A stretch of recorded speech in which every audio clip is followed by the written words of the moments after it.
আমাদের এসভিএফ আলফাই entertainment limited থেকে আসলে আমাদের অনেকগুলো সিনেমার কাজ আমরা করেছি, আপনারা জানেন। লাস্ট ঈদেও আমাদের যে তাণ্ডব হলো, কিন্তু কোনো ওটিটির কাজ আমরা এই প্রথম। তো যেটা হইচইয়ের সঙ্গে হচ্ছে, এটা আমার জন্য খুবই আনন্দের ব্যাপার। আর গল্পগুলো তো আসলে আর ভিকির কাজ আমার খুবই পছন্দ, এবং বাংলাদেশে আমার মনে হয় ভিকি একমাত্র ডিরেক্টর যে এই ধরনের জনরা, যে ধরনের সাইকোলজিক্যাল থ্রিলার এবং একটু আউট অফ দ্য বক্স গল্প নিয়ে হাজির হয়। তো ভিকির সাথে ওটিটির কাজ প্রথম আমার। আফরান নিশো আমার খুব প্রিয় অভিনেতা।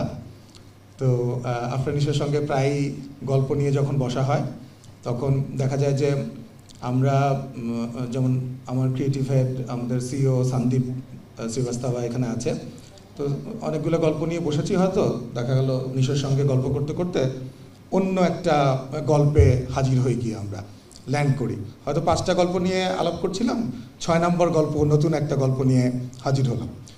তো বেসিক্যালি আকার গল্পটা কিন্তু আমরা আমাদের প্রোডাকশন হাউসের আমাদের যে ক্রিয়েটিভ টিম আছে, আমাদের ক্রিয়েটিভ টিমের মাধ্যমেই আমরা প্রথমে গল্পটা ক্র্যাক করি। তারপরে সেটা আমরা নিশোর সঙ্গে শেয়ার করি, তারপর অন্যান্য যারা আছেন তাদের সবার সঙ্গে শেয়ার করি, এবং হইচইয়ের সঙ্গে শেয়ার করি। এবং আমরা দেখলাম যে হইচই সেটাতে খুবই ইন্টারেস্টেড হলো এই ধরনের গল্প। আপনারাও দেখবেন যে সিরিজটা বানানো হয়েছে, এটার একটা অন্যান্য আগের যতগুলো সিরিজ, সবগুলো সিরিজ থেকে একটু ভিন্ন আঙ্গিকে, একটু ডিফারেন্টভাবে অ্যাড্রেস করা হয়েছে। আর আকার সঙ্গী যে মাসুমা রহমান নাবিলাও আমার খুব প্রিয় অভিনেত্রী, খুব ভার্সেটাইল অভিনেত্রী, এবং সেই আয়নাবাজি থেকে তারপর তুফানের পর আকা, এর আগে কাজ হয়েছে, অন্যান্য কাজও হয়েছে, কিন্তু এই 3টা মেনশন করার মতো। আর আফরান নিশোর যেটা হয় যে সুরঙ্গের মাসুদ, আমাদের নিশান, তারপর আমাদের রাফসান হক, এবং এখন সর্বশেষে লেটেস্ট আকা হয়ে হাজির হচ্ছে দর্শকদের সামনে। প্রথমত হইচইকে ধন্যবাদ যে আমাকে এতগুলো কাজে ওনারা অ্যালাউ করেছেন, এবং আমি ধন্যবাদ দিতে চাই আমার ডিরেক্টর ভিকি ভাইকে, যিনি তার কাজে আমাকে নেয়ার বা আমাকে সুযোগ দিয়েছেন। খুব হাসি খুশি একটা মানুষ, ওনার এক্সপ্রেশন দেখলে আপনি বুঝবেন না ওনার ভেতরে আসলে কি চলছে। তো আমি আসলে বুঝতাম না, উনি অলওয়েজ একই এক্সপ্রেশনই থাকে।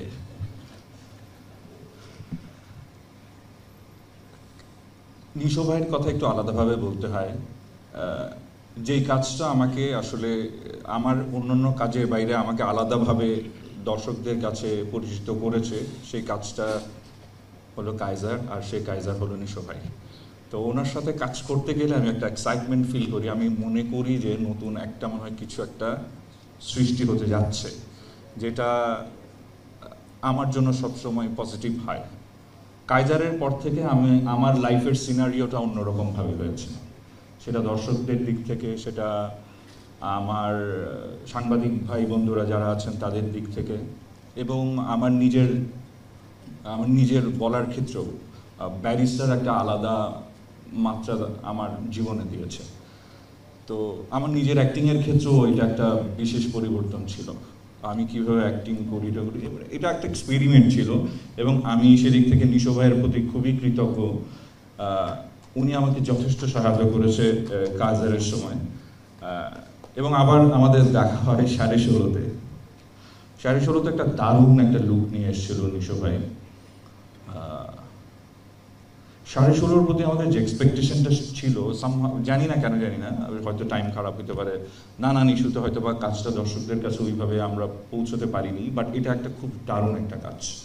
বাট এটা আমি এখনও ওই 16.5-র ওই হোটেল রুমটা এখনও মাঝে মধ্যে আমার মাথায় চলে আসে, নানানভাবে নানান সময় চলে আসে, ফিল করি ওই টাইমটা, ওই সময়টা আমি অনেক ভীষণ জ্বরে ছিলাম, বা ওই কাজটাও দারুণ একটা কাজ। আকার সঙ্গে কেন যুক্ত হওয়া এবং হাসি হাসি মুখ যার ভিকি জাহেদ, তার সঙ্গে কাজের অভিজ্ঞতা।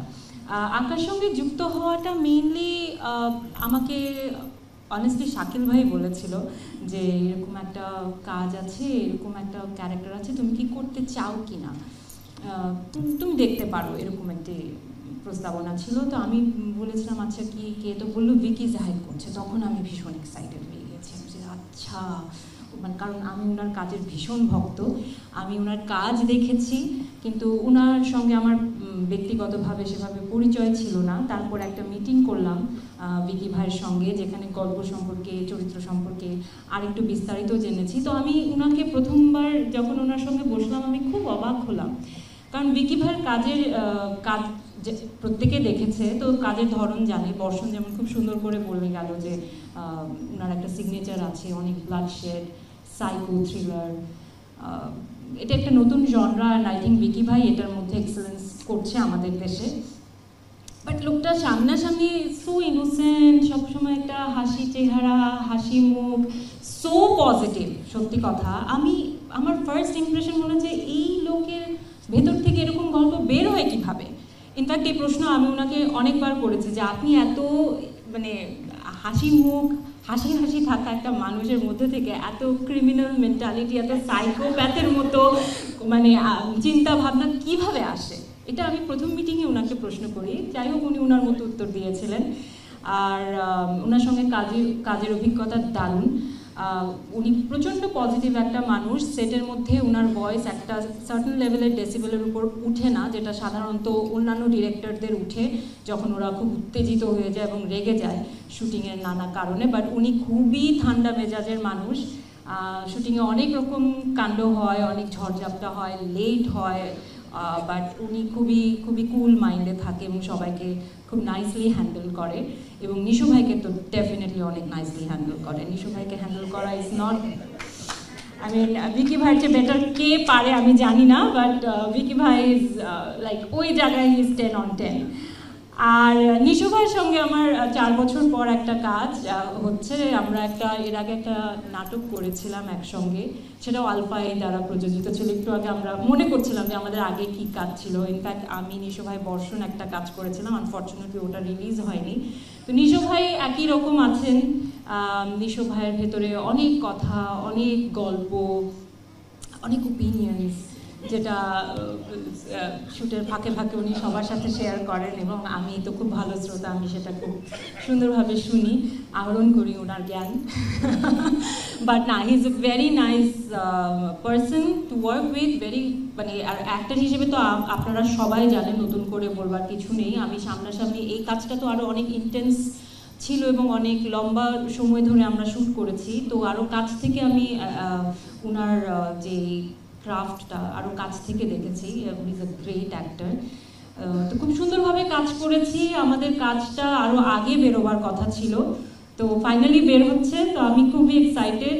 অ্যান্ড থ্যাঙ্কস টু আলফাই, শাকিল ভাইয়ের সঙ্গে শুধু আমার এবার কাজ হচ্ছে, তুফান হয়েছিল, এবং অনেক বছর পর শাকিল ভাইয়ের সাথে আসলে আমার এর আগেও অনেক কাজ হয়েছে যেগুলো নন ফিকশনে। তো আমার জীবনের সকল সিগনেচার কাজগুলো কিন্তু আমার ওনার সঙ্গে করা হয়েছে। পার্সোনালি থ্যাঙ্কস জানিয়েছি, তারপরও সবার সামনে আরেকবার আমি কৃতজ্ঞতা জানাতে চাই, এবং thank you so much Shakil ভাই।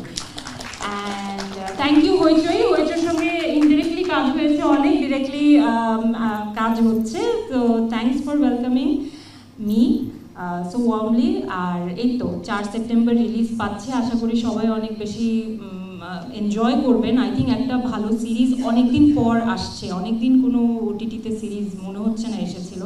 So I hope you will enjoy it, and thank you so much. একটা প্রোডাকশনের পিছনে অনেকগুলো মানুষ, তাদের মেধা এবং স্ট্রং থাকে।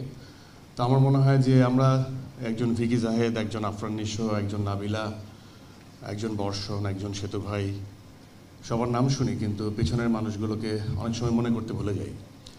তো সেই নামগুলো উচ্চারিত হোক, অনেক জোরে উচ্চারিত হোক, এবং সজোরে যারা পিছনে কাজ করেছেন, সেটা হইচই প্ল্যাটফর্মের যারা পৃষ্ঠপোষকতায় আছে তারা হোক, SBF আলফাই হোক, অথবা আকার সাথে সম্পৃক্ত একদম ডিরেক্টলি যারা ফিল্ডে ছিলেন, তাদের জন্য একটা করতালি আমরা দিতেই পারি। তো এখানে সবাই আমার খুবই পরিচিত মুখ, আর আমি এক এক করে, এখানে তার প্রশ্ন পর্ব নেই, আমি এখানে আমার সামনে যারা বসে আছে, শুরু থেকে হচ্ছে আঁকাটা কিভাবে আসলো। আমি আগেই আপনাদেরকে বলেছি যে একজন অভিনেতার জন্য কোনো প্ল্যাটফর্ম নেই। তো আমার দীর্ঘদিন নাটকের জার্নির পরে আমি চিন্তা করি যে আমাকে একটু হাঁপিয়ে যাচ্ছিলাম, যে একটু সময় নিয়ে ক্যারেক্টার পোর্ট্রেট করাটা খুব দরকার। সেখান থেকে আমি সময় নিয়ে ওটিটিতে নিজেকে এন্ডোর্স করি এবং সেই সময় নাটকের সংখ্যা অনেক কমে যায় এবং তারপর ওটিটির সংখ্যাও কমিয়ে সিনেমাতে নিজেকে প্রমাণ করার পথে নেমে যাই। এবং তখনই একটা প্রশ্নই বারবার এসেছে, আমি কি সব ছেড়ে দিয়েছি? আমি সবসময় বলেছি যে অভিনেতাদের আসলে কোনো প্ল্যাটফর্ম ম্যাটার করে না। একটা ভালো গল্প এবং ভালো প্রোডাকশনের সাথে আমি সবসময় থাকতে চাই, সেটা যে মাধ্যমেই হোক। তো সেই জায়গার থেকে আঁকার উৎপত্তি। এবং একসময় শাকিল আমাকে শেয়ার করে যে এর আগেও বিভিন্ন গল্প শাকিলের আমার দোস্ত মানুষ, যদিও এখানে দাঁড়িয়ে বলছে আমাকে অভিনেতা হিসেবে সে খুব পছন্দ করে, বাট আমাদের মধ্যে খুব ইনফর্মাল রিলেশন। যে কোনো গল্প, যে কোনো ফাইন্ডিংসে আমরা ক্রিয়েটিভলি অনেক আলোচনা করি। তো এটা আমাদের বন্ধুত্বের একটা সুন্দর দিক। এটা যার গল্পই হোক, যে প্রোটাগনিস্টই হোক, কিন্তু আমরা গল্প নিয়ে আলোচনা করতে খুব পছন্দ করি এবং সেখানে কোনো দিক বের করতে আমরা অবগত হই আর কি, আমরা একটু ট্রাই করি। তো সেই জায়গার থেকে অনেকগুলো গল্প, কে হতে পারে ডিরেক্টর, যদি ওটিটি করি সেটার প্ল্যানিং কি হতে পারে, এগুলো গল্প তো চলতেই থাকে। তখন উঠে আসে ভিকির নাম এবং ভিকি বেশ কয়েকটা গল্প শাকিলকে শোনায় এবং শাকিল আমাকে বেশ কয়েকটা ওয়ান লাইনার শোনায়। সেখান থেকে আমি পিক করি এই গল্পটা, আর শাকিলও বলে যে তাই, তো ওর সাথে আমার মিলে যায়। তো এইভাবেই আঁকা একটু এগিয়ে যায়। তো প্রথম এই নামটা আঁকা ছিল না, এই নামটাও পরবর্তীতে সেট করা হয় এবং প্ল্যাটফর্মের সাথে আলোচনা করা হয়, তারা সেটা পছন্দ করে, পিচ করা হয়। আমি অনেক আগের কথা বলছি, কারণ পরবর্তী সবাই সব কথা বলে দিয়েছে। তো এইভাবেই আসলে আঁকাটা আসে আর কি সবার মনে। দেন আমরা যখন সব কিছু অ্যালাউ করা হয়, তখন আমরা যে যার মতো করে প্রোডাকশানে ঢুকে যাই। সো তখন তারপরে কাস্টিং, তারপরে কাজ, এবং 4 তারিখ এটা আসছে আপনাদের সামনে, আজকে ট্রেইলার রিলিজ হবে। তো এই যে বর্ষণের সাথে আমার পরপর এই একই প্ল্যাটফর্মে 3টা কাজ। আমার শুরু একদম সিরিজ ওয়াইজ যদি বলি, অনেক আগে, সেই কাইজারের আগেও আমার একটা ছোট্ট কাজ ছিল, যেটা ডিরেক্টর ছিল অলোক। ছোট একটা শর্ট ফিল্ম টাইপ একটা আমরা করেছিলাম, আমি আর তানজিন দিশা। সেটাও খুব সুন্দর কাজ ছিল, কিন্তু হয়তো বা আপনারা জানেন না। কাইজার সম্পর্কে আপনারা সবাই অবগত। কাইজার খুব পপুলার হয়েছিল এবং সেখানে ডিরেক্টর খুব ভালো নির্মাণ করেছিল এবং সংলাপ খুব স্ট্রং ছিল। সো ফ্যামিলি যে মেন্টালিটি, একজন ডিটেকটিভের যে ডিফেক্টিভ বিষয়গুলো, সেটা যেভাবে খুব সাধারণভাবে রভাবে তুলে ধরা হয়েছিল, সেটাই আসলে শক্তি ছিল। দিনের শেষে আমি বলবো যে সম্পর্কের গল্পটা থেকে যায় এবং সেই সম্পর্কের গল্প ড্রামা যারা ডিল করতে পারে, তারাই আসলে আমার কাছে মনে হয় যে প্রপার ডিরেক্টর, ড্রামা ডিল করতে পারে যারা। আচ্ছা, আমি খুব ছোট করে বলবো, যেহেতু অলরেডি ট্রেলার রিলিজের সময় হয়ে গেছে। আমি নিজেও চাচ্ছি আপনারা সবাই ট্রেলারটা দেখুন, কারণ এই কাজের পিছনে অনেক বড় একটা টিম অনেক দিন ধরে পরিশ্রম করেছে। SBF আলফায়ের টিম ছিল, হইচইয়ের টিম ছিল, আমার রিক্রিয়েশনস টিম ছিল। আমার খুব ভালো লাগছে এখানে আজকে সবার সামনে ট্রেলারটা দেখাতে পারছি। আমার টিমের এখানে উপস্থিত আছে, আমার অ্যাসিস্ট্যান্ট ডিরেক্টর আছে এখানে, মনির, রাকিব, এখানে সানাই ভাই আছে, আমাদের গ্যাফার, সাগর আছে, ফোকাস পুলার, দীপন, অর্ণব, আলবিরা, এদের নাম আগেই বলা হয়েছে। এবং আমি বলতে চাই, আঁকার যে ওয়ান লাইনার, যে আইডিয়া, মানে যেটাকে বলা যায় সিড, এই আইডিয়াটা, এটা ফার্স্ট কিন্তু এসেছে সন্দীপ শ্রীবাস্তবের মাথা থেকে, যিনি হচ্ছে SBF আলফায়ের সিইও। সো যখন ওই ওয়ান লাইনারটা আমাকে বলা হয়েছিল, মানে আমার পার্সোনালি হিউম্যান মাইন্ড নিয়ে আমি খুব ফ্যাসিনেটেড, আমার খুব ভালো লাগে হিউম্যান মাইন্ড নিয়ে গবেষণা করতে, ভাবতে। তো এই আঁকার যে মাইন্ড, সেটা আমাকে খুব আকর্ষণ করেছিল এবং ওইখান থেকেই সিরিজটা এসেছে। শাকিল ভাইকে থ্যাঙ্কস জানতে চাই। শাকিল ভাইয়ের সাথে খুব ইন্টারেস্টিং সম্পর্ক আমার, বিকজ আমরা দুজনই কন্যারাশি। সো আমাদের এটা প্রথম কাজ, কিন্তু আমরা এর আগে অনেক, মানে থাকে না, অনেক মিটিং হইতো, অনেক গল্প হইতো, আমরা অনেক কথা বলতাম, বাট কাজ হইতো না। বাট তারপরেও দেখা গেছে আমরা কন্টিনিউ করছি এবং আই থিঙ্ক কন্যারাশি দুজন তো ফাইনালি একটা হয়ে গেছে কাজ। মানে রিলিজ হচ্ছে ফার্স্ট কাজ, রিলিজ কাজ ফার্স্ট। আর হইচইয়ের সাথে সেকেন্ড কাজ এটা। সাকিব ভাই আমার খুব খুব প্রিয় একজন মানুষ, খুবই ঠান্ডা মেজাজের একজন মানুষ, উনিও খুব পছন্দ করে আমাকে, আমিও ওনাকে খুব পছন্দ করি। সো থ্যাংক ইউ সাকিব ভাই আবার আমাকে সুযোগ দেওয়ার জন্য। আর আঁকা খুবই স্পেশাল প্রজেক্ট, আমি আমার জীবনে 6 মাস দিয়েছি এই প্রজেক্টের পিছনে, অনেক সময়। মানে এটা দেওয়া হয়েছে কাজের জন্যই, এবং আমরা ট্রাই করেছি আসলে এমন কিছু আপনাদেরকে দেখাতে যেটা একদমই আপনাদের জন্য নতুন হবে।